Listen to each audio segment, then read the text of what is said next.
A collective sigh of relief for the family and friends of retired Evangel University professors Lacey and Wave Nunnally as they finally returned from being trapped in Israel. Michael Hoffman was there last night when they got home and spoke with them today. Michael, how are they doing? Francis, I got one word for you.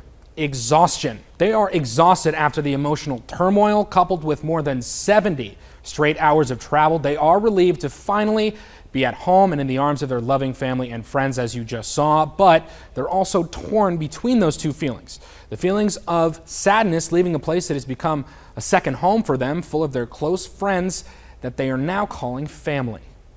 Tears of joy rang out as Wave and Lacey Nunnally returned home to over 100 friends and family members after a trip to Israel didn't go according to plan. It was like right around 100 people with balloons and banners and homemade signs, and it was that part was overwhelming to us because it was so unexpected. The two retired professors, along with their family, asked everyone in attendance to join in prayer for the safety of all affected by Hamas's attack on Israel.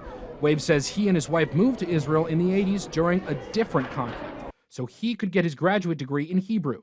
Since then, they've been returning frequently and even have their own company giving tours and teaching guides how to teach the history of Israel in context with religion. The war that we moved into in the early 1980s was a war that was almost exclusively beyond the borders of Israel. It was in southern Lebanon.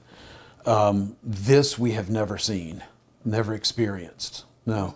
When they landed in Israel, they say they noticed something was off, yet wouldn't find out until after getting off the plane.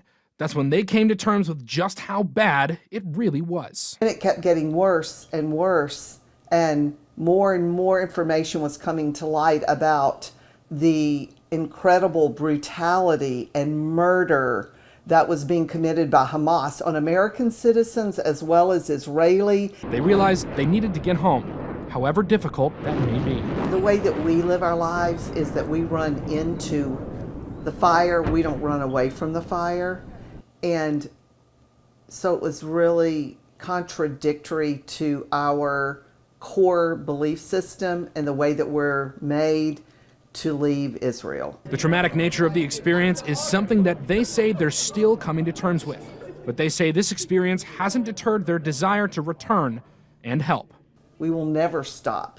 In fact, we'll probably go more. We'll probably do more. We gave over $15,000 to people before we left to help them live because they're not going to be able to work. So we love them. We're invested. Israel changed our lives forever, 40 plus years ago when we moved there. And our spiritual roots are there. Now, the Nunnallys say they want people to know that this conflict will end at some point. And when it does, people should really try to experience the land and the history behind it without fear. Francis? Michael, thank you so much.